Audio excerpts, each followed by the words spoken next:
Elisa Siti Mulyani, mahasiswi di Pandeglang, Banten, tewas dibunuh mantan pacarnya Riko Ariska. Jasad Elisa ditemukan di Jalan Stadion Badan, Kabupaten Pandeglang pada Rabu malam kemarin. Elisa dihabisi oleh pelaku menggunakan kloset di semak-semak dekat Stadion Badak.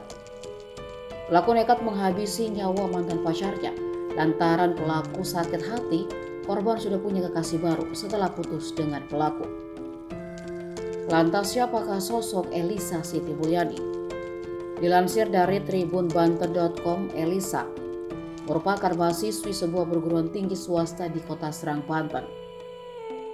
Elisa lahir di Serang pada 27 Maret tahun 2000. Korban adalah putri bungsu dari Wakil Ketua Umum Bidang Organisasi Kaderisasi Keanggotaan Kadin Provinsi Banten, Tubagus Hadi Mulyana.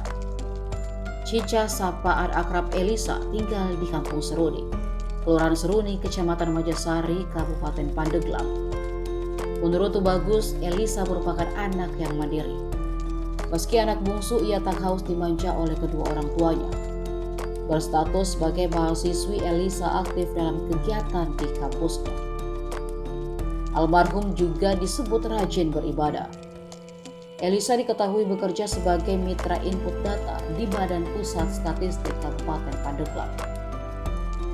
Medi Humaydi, rekan kerja almarhum, mengatakan setiap harinya Elisa pulang dari kantor BPS yang terletak di Jalan Raya Labuan, Kelurahan Palurahan, Kecamatan Kadohejo, sekira pukul 10 malam.